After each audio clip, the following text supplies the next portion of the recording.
Stephen Jaworski, and I will be denying what Ethan has said about smoking in apartments being legal, or should be legal. First off, he states that we have found that secondhand smoking does not really affect people who live in multi-housing units, when actually in 2004, the World Health Organization, WHO for short, has found that 4,000 compounds, and more than 40 of them are known to cause cancer, are exposed when exhaling smoke from tobacco. However, in more recent research, we have found that actually 7,000 chemicals and more than 70 cancer-causing chemicals are released when exhaling tobacco smoke. This is from the Center for Disease Control and Prevention.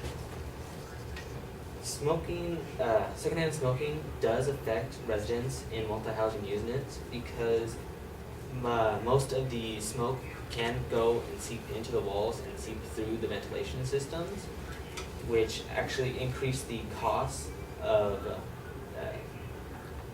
cleaning the houses after the renters are up with their leasing rent, which means that on average there are $4,935 in repairs that need to be made by landlords and property owners and managers each time a smoker has ended their lease. Also, my opponent has stated that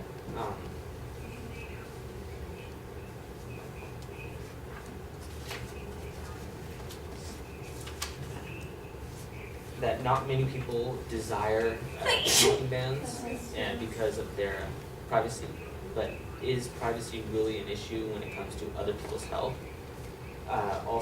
But when research shows that 69% of all apartment dwellers state that they want non-smoking sections, and 67% favor limited smoking to outdoor common areas, such as entryways and courtyards,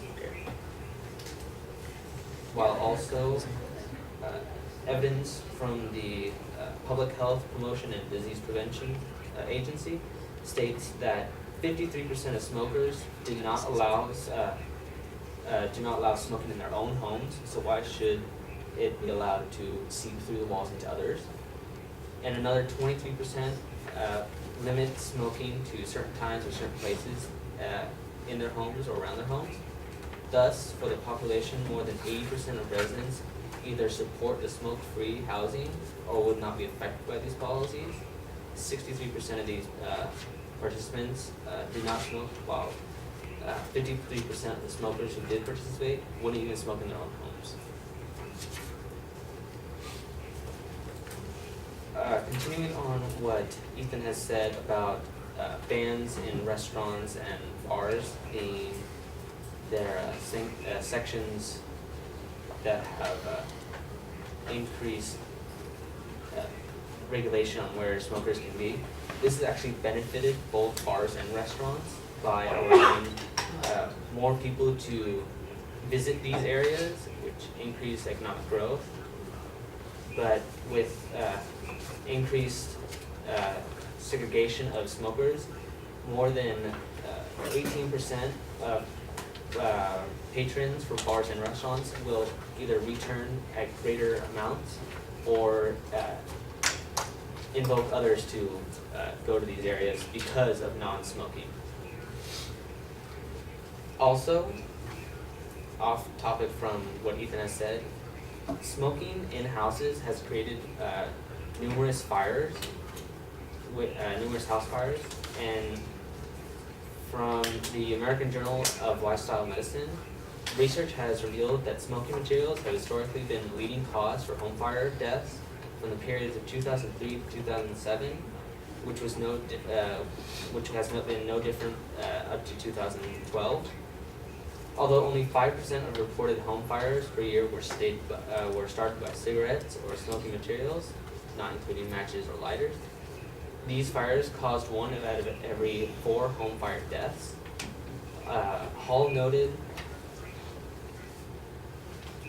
all noted that smokers were not the only victims of these fires, but 1 out of every 4 fatal victims from these smoking fires were not the smokers themselves. It was other people within these homes. Also, the statistical data presented by the American Journal of Lifestyle Medicine shows that 6 out of 10 states have reduced fire deaths in apartments and homes because of regulations, which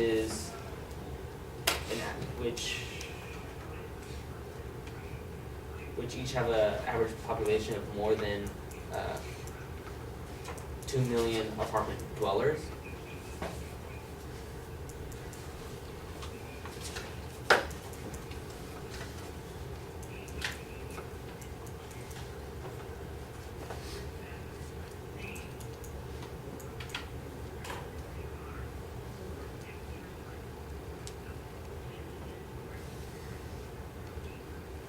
Going on what Ethan has said about apartment owners and managers being able to force their residents out because of smoking, there are laws that sanction managers and owners from that sanction them to do that, providing that they allow their residents to stay to the term of their lease, but as the lease ends, they are able to change the release forms stating that if they are to renew, they have to oblige by the new rules presented by laws. Thank you.